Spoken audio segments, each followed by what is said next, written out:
So welcome to the new tutorial about UV visible spectroscopy. First we have to discuss about what is spectroscopy, or we have to give a small introduction about the spectroscopy.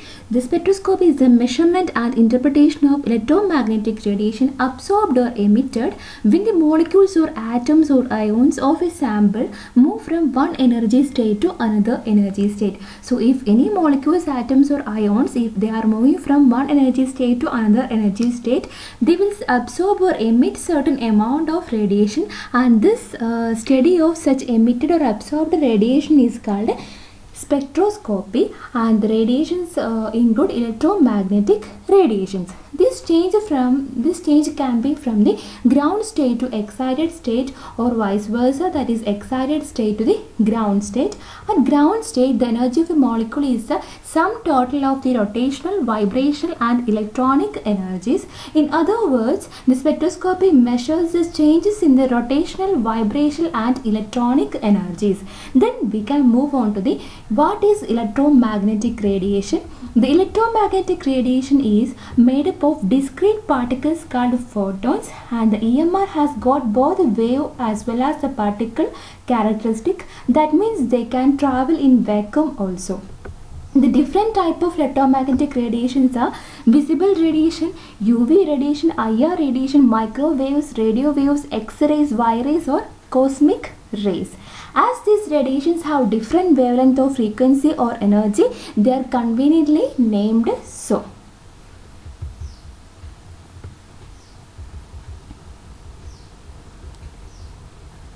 So here is a diagram for the electromagnetic radiation. The position of the according to the wavelength. The first one is gamma rays, X-rays, UV, visible region IR and radio waves.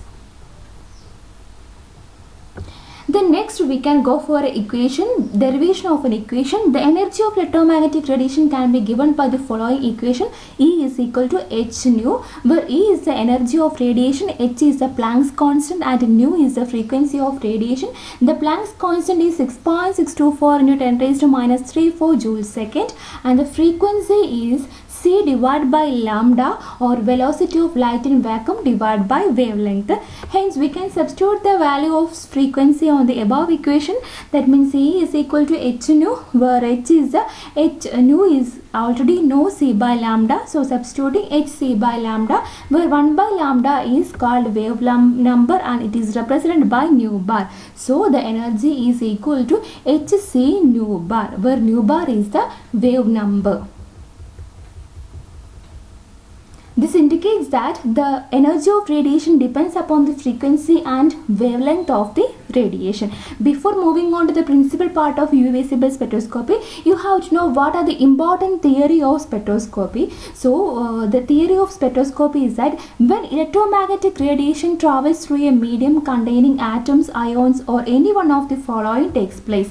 So when the electromagnetic radiation is passing through a medium that consists of a solution of atoms or molecules, the incident beam is represented as I0 and the transmitted beam is represented as IT. So the first theory is intensity of the emergent light I is equal to intensity of the incident light. So when the condition is first one, there is no absorption of the light because both of the incident and emergent is equal, that is IT is equal to I0. So no change in energy takes place and hence no information about the molecule can be derived.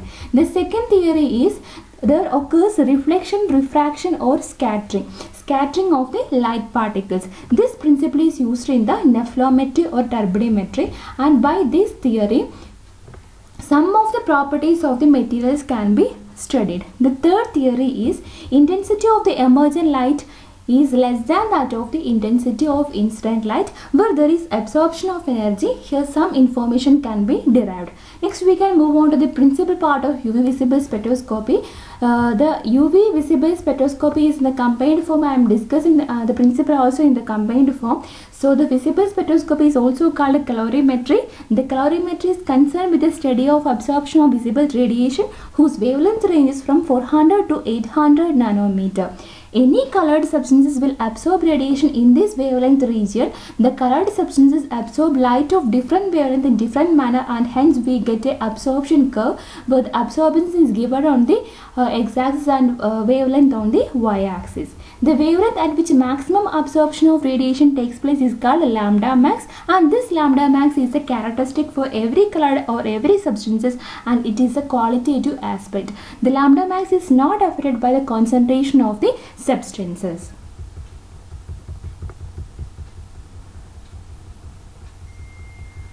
Then we can move on to the graphical representation. So here three graphs are provided. The first one is the absorption curve, where the absorbance is given on the y-axis and wavelength on the x-axis.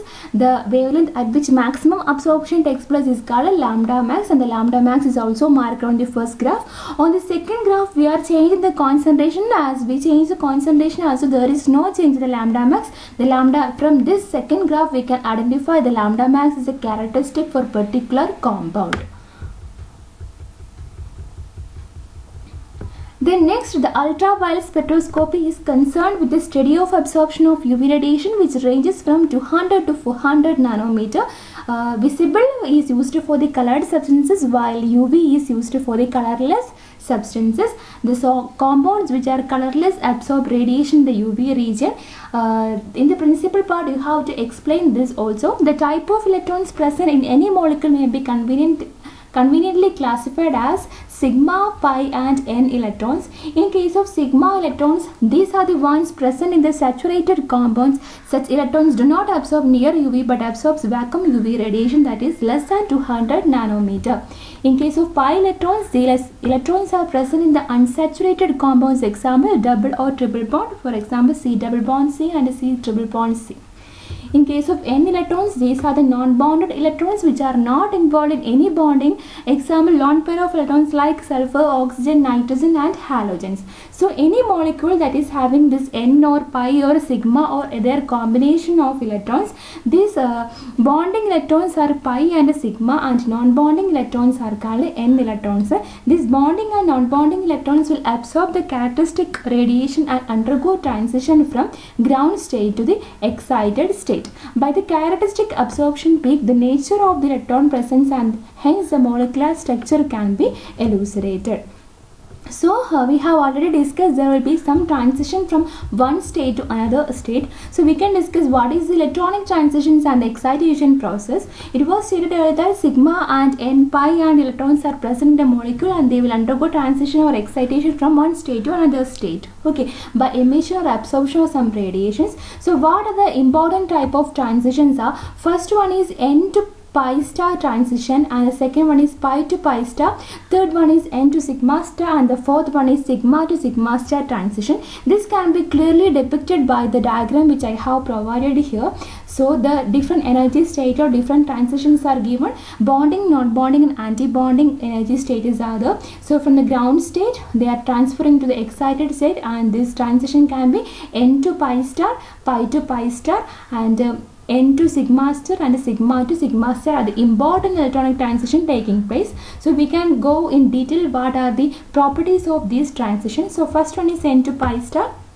Of all the type of transition, n to pi star transition requires the lowest energy. They are having longer wavelength, and the peak produced due to this transition is called R bands. This type of peak can be seen in compounds where n electrons present in sulfur, oxygen, nitrogen or halogen is present in a compound containing double bond or triple bond. For example, aldehydes, ketones or nitro compounds. And the presence of n to pi star transition can be identified easily by comparing the UV spectrum of the substances with the spectrum recorded in the acid solution of the same substances. In acid solution, the band disappears if n to pi star has been present in the peak. The presence of other heteroatoms can be identified by comparison with a similar compound without heteroatom. This technique can be used in the structure elucidation also.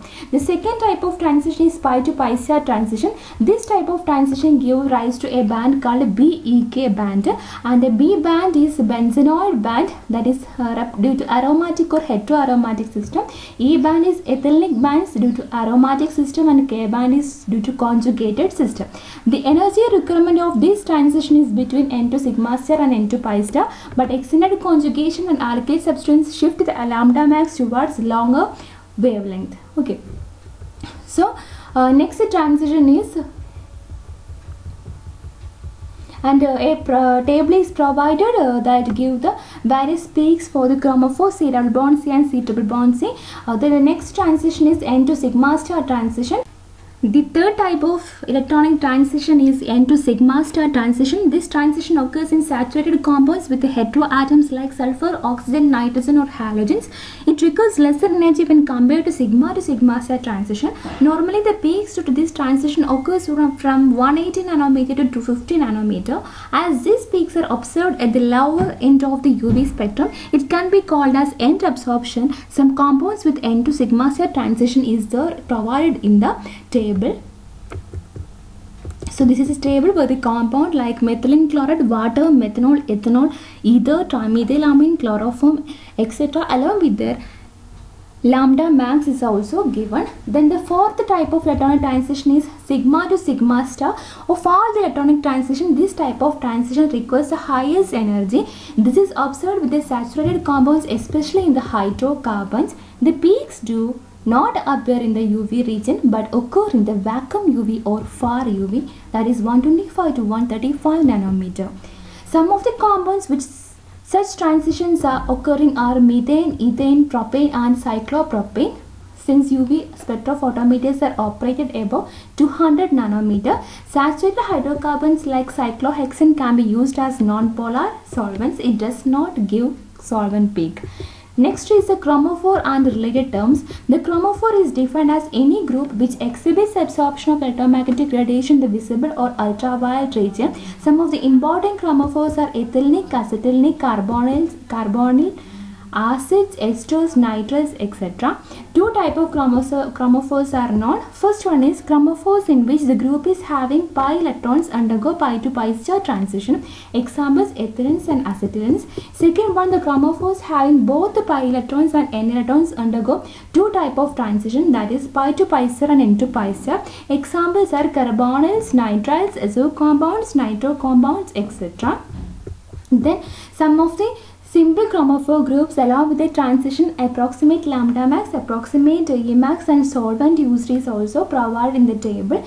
The next is a spectral shift or change in position and intensity of the absorption. For isolated chromophore groups such as C double bond C and C double bond C, absorption takes place in far UV region which cannot be easily studied. But the position of absorption maximum and the intensity of absorption can be modified in different ways, but by some structural changes or by change of solvent. First, the shift or change occurs in this way can be of different type. First one is bathochromic shift or red shift. It involves the shift of absorption maximum towards longer wavelength because of the presence of certain groups such as OH and NH2 which are called as oxochrons or by change of the solvents. Example, the first one is decreasing the polarity of the solvent causes a red shift in the N to pi star absorption of the carbonyl compounds. Second one is red shift also produced when two or more chromophores are present in conjugation in a molecule.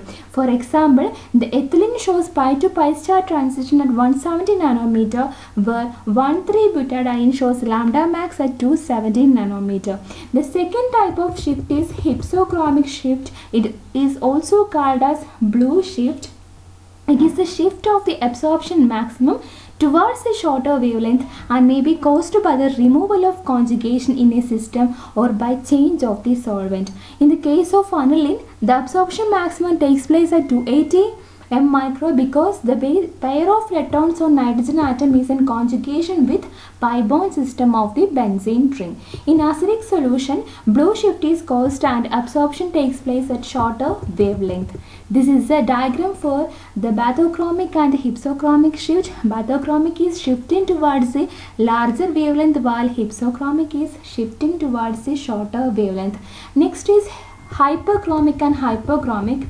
In case of hyperchromic effect, it involves an increase in the intensity of absorption and usually brought about by introduction of an oxochron. For example, introduction of methyl groups in position 2 of the pyridine increases the Emax from 2750 to 3560 for pi to pi star transition. In case of fourth one, that is hyperchromic effect, it involves a decrease in the intensity of absorption and is brought by groups which are able to distort the geometry of the molecule. For example, when a methyl group is introduced in a position 2 of the biphenols group, hyperchromic effect occurs because of distortion caused by the methyl group. Then oxochrome. Oxochrome is defined as a group which itself does not act as a chromophore, but when attached to chromophore, it shifts the absorption maximum towards longer wavelength along with an increase in the intensity of absorption. Some commonly known oxochromic groups are OH, NH, OR, NHR and NR2. For example, when the oxochrome NH2 group is attached to the benzene ring, its absorption changes from lambda max 255 to lambda max 280. All oxochromes have one or more non-bonding pair of electrons. If an oxochrome is attached to a chromophore, it helps in extending the conjugation by sharing of non-bonding pair of electrons as shown below. So this is an example. CH2 double bond CH single bond NR2 is shifted to CH2 double single bond CH double bond NR2 plus. The extended conjugation has been responsible for bathochromic effect of oxochrome. The solvent effect. A more suitable solvent is one that does not itself absorb in the region under investigation. A solution of the sample is always prepared for spectral analysis. Most commonly used solvent is ethanol. Ethanol is the best solvent as it is cheap and is transparent down to 10 micro. Commercial should not be used because it is having benzene which absorbs strongly in the ultraviolet region. Other solvents which are transparent above 210 micro are N-hexane, methyl alcohol, cyclohexane, acetonitrile, diethyl ether, etc. Some solvents with their upper wavelength limit of absorptions are given in the table. So the table includes the examples for the solvent along with the lambda of absorptions in the unit m micro. The position as well as the intensity of absorption maxima gets shifted for a particular chromophore by changing the polarity of the solvent. By increasing the polarity of the solvent, compounds such as dienes and conjugated hydrocarbons do not experience any appreciable shift. The absorption maxima for the nonpolar compound is usually shifted with a change in the polarity of the solvents. In case of N to pi star transition, it is less intense. For such a case, the absorption band moves to shorter wavelength by increasing the polarity of the solvent. In N to pi star transition, the ground state is more polar as to the excited state. The hydrogen bonding with the solvent molecules occurs to lesser extent with the carbonyl group in the excited state. For example, the absorption maximum of acetone is at 279 m micro in hexane as compared to 264 m micro in water. The pi to pi star transition is intense. In such case, the absorption band moves to longer wavelength by increasing the polarity of the solvent. The dipole-dipole interaction with the solvent molecules lower the energy of the excited state more than that of the ground state. Hence, the value of the absorption maximum in ethanol will be greater than that of the observed in the hexane. A absorption shift with the change in the polarity of the solvent diagram is provided. In short, pi star orbitals get more stabilized by hydrogen bonding with the polar solvents like water and ethanol. It is because of greater polarity of pi star orbital compared to pi orbital. The small energy will be needed for such a transition. Absorption shows a red shift. In N to sigma star transition are also very sensitive to hydrogen bonding. Alcohols as well as amines forms hydrogen bonding with the solvent molecule. Such associations occur because of the presence of non-bonding electrons on the heteroatom, and thus transition requires a greater energy. In general, when a group is more polar in the ground state than in the excited state, then increasing polarity of the solvent stabilizes the non-bonding electrons in the ground state because of hydrogen bonding. Thus, absorption is shifted to longer wavelength. When a group is more polar in the excited state, then absorption gets shifted to longer wavelength with increase in the polarity of the solvent, which helps in stabilizing the non-bonding electrons in the excited state. The increase in polarity of the solvent generally shifts N to pi star and N to sigma star bands to shorter wavelength and pi to pi star bands to longer wavelength. The choice of solvents, that is also same, that is a suitable solvent for UV spectroscopy should meet the following requirement. First requirement is it should not itself absorb radiation in the region under investigation. It should be less polar so that it has minimum interaction with the solid molecules. The most commonly employed solvent is 95% ethanol because it is cheap, has good dissolving power and does not absorb radiation above 210 nanometer. In other words, it should transparent above 210 nanometer. Commercial examples for the other solvents which are transparent above 210 nanometer are in hexane, cyclohexane, methanol, water, ether, etc. Benzene, chloroform and carbon tetrachloride cannot be used because they absorb in the range about 240 to 280 nanometer.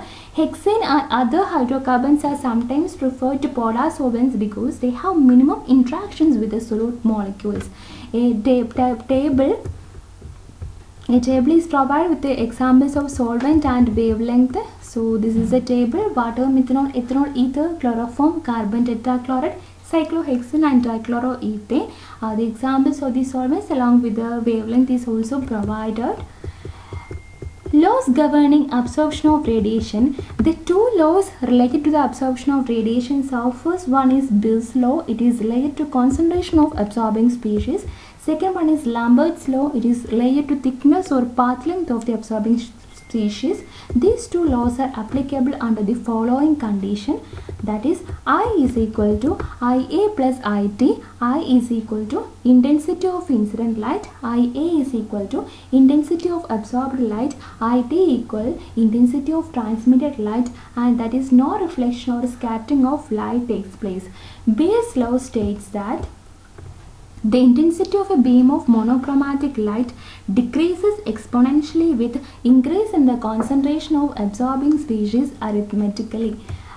Accordingly, minus dr by dc is proportional to I. The decrease in the intensity of incident light I with the concentration C is proportional to the intensity of the incident light I. That is, minus dr by dc equals Ki.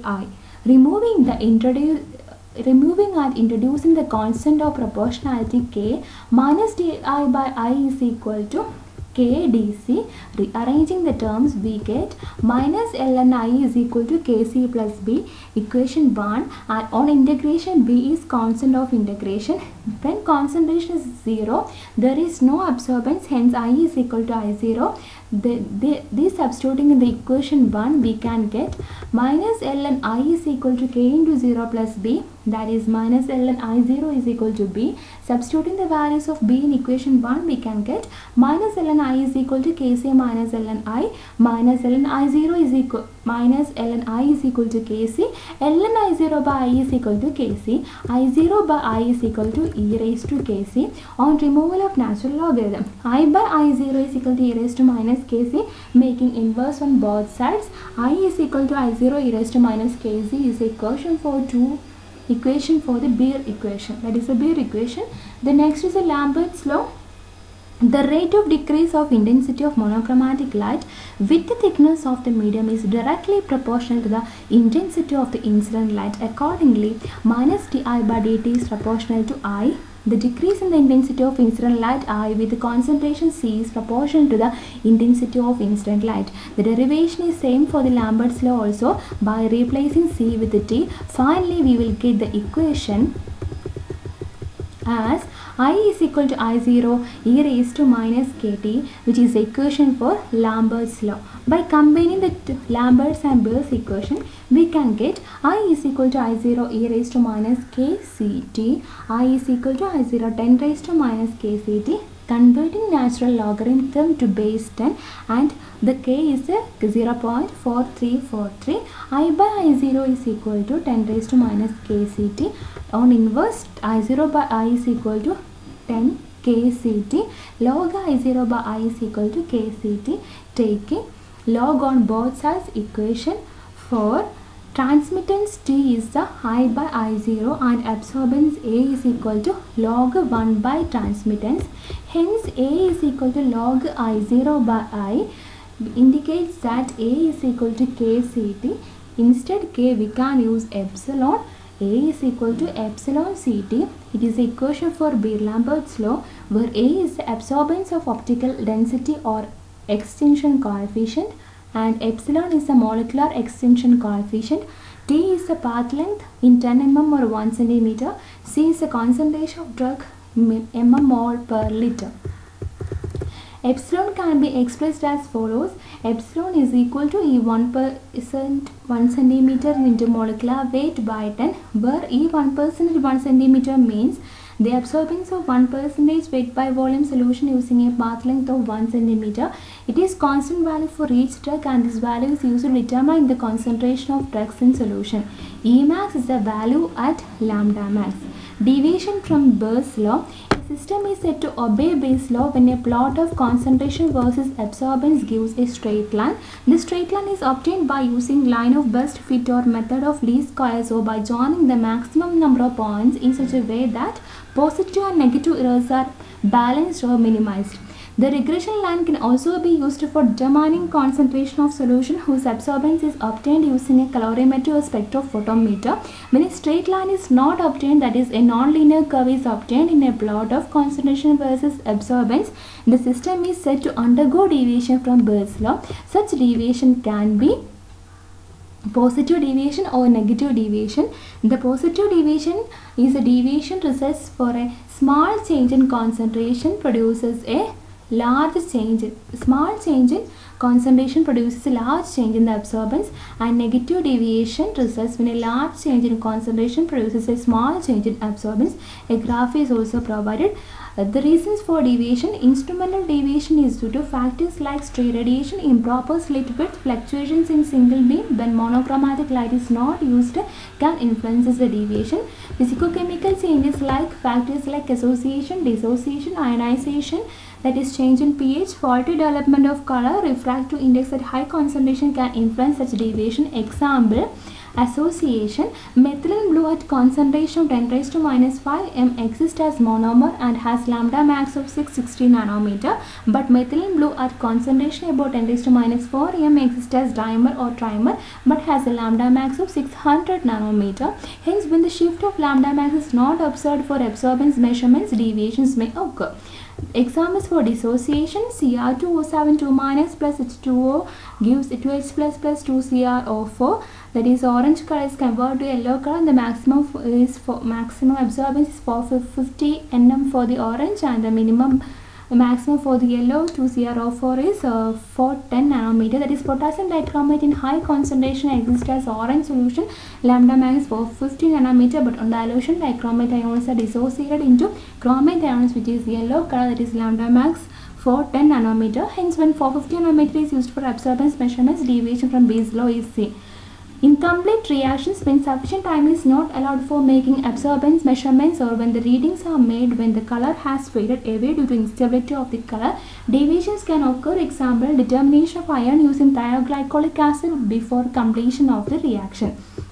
Instrumentation: the first instrument used is source of light. The visible spectrum ranges from 400 to 800 nanometer. Hence, any lamps which gives adequate intensity of radiation over the entire wavelength can be used.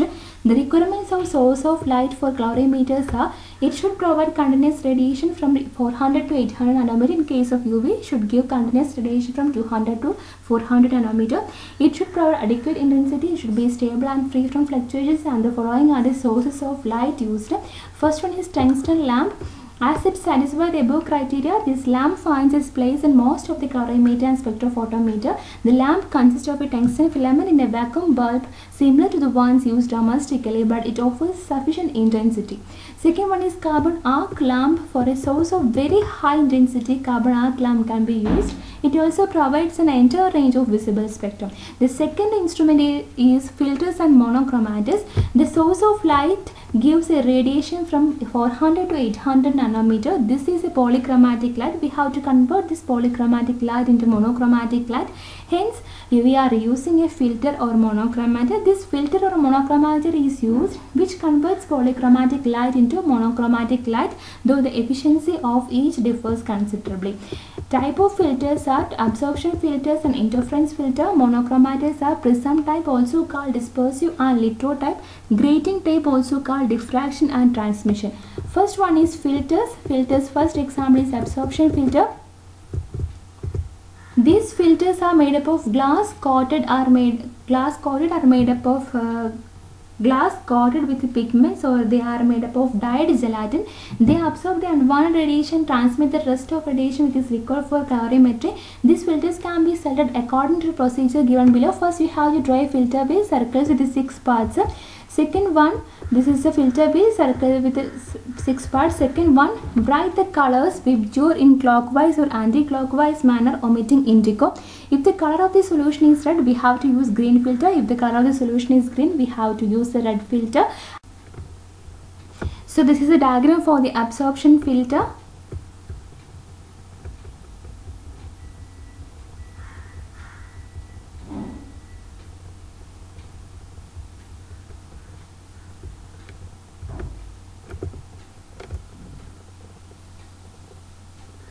Merits, they are simple in construction, cheaper, selection of filter is easy. Demerits, less accurate since bandpass is more, that is plus or minus 30 nanometer. If we have to measure at 500 nanometer, radiation ranging from 470 nanometer to 530 nanometer falls on the sample.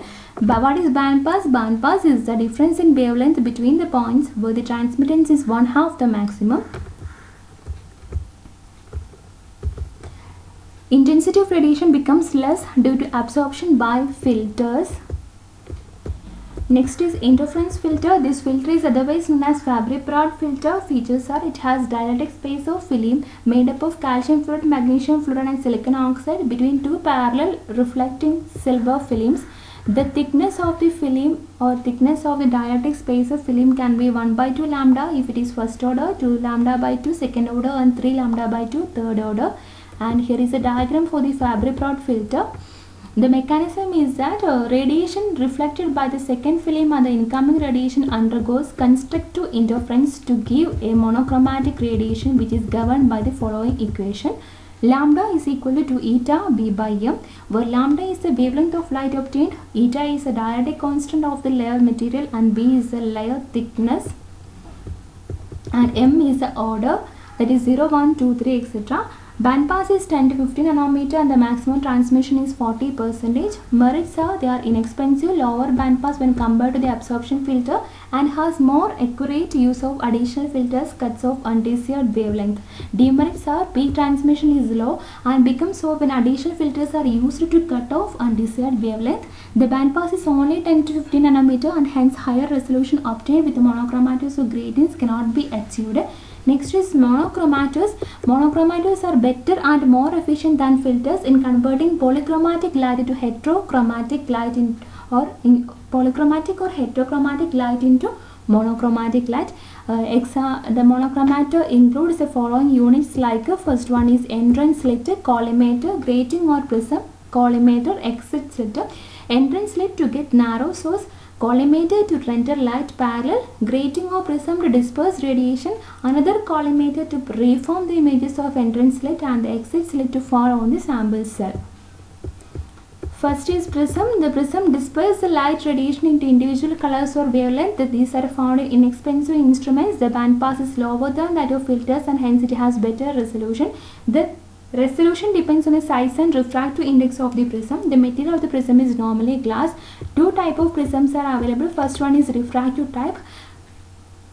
The parallel radiation of the collimator are dispersed into different colors or wavelength and by using on the collimator the images of entrance slit are reformed.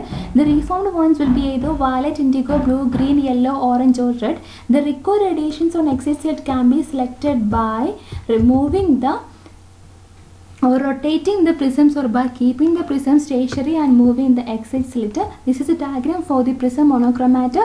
From the source, light triggers on the collimator, from the collimator to prism and prism to another collimator. It is reformed on this and reaches on the exit slit. Next is reflective type, or it is also called a litho type mounting. The principle of working is similar surface to the refractive type, except that a reflective surface is present on one side of the prism, hence dispersed radiation gets reflected and can be collected on the same side as the source of light. Here is a diagram for the litho type. One surface is made reflective and the incident beam can be collected on the transmitted beam can be collected on the same side of the incident beam. Gratings are the most efficient ones in converting a polychromatic light into monochromatic light in the real sense, as a resolution of plus 0.11 nanometer could be achieved by using gratings. They are commonly used in spectrophotometers. Gratings are of two types. First one is diffraction grating and the second one is transmission grating. Diffraction gratings. The gratings are nothing but rulings made on some material like glass, quartz or alkyl halides depending upon the instrument, whether it is visible UV, IR spectrophotometer. The number of rulings per mm also ranges from 20 grooves or lines per mm for IR spectrophotometer to 3600 grooves or more per mm for the UV visible spectrophotometer. This is a diagram for the diffraction grating. These gratings are replica made from master grating by coating original master grating with epoxy resin and are removed after setting. To make the surface reflective, a deposit of aluminum is made on the surface.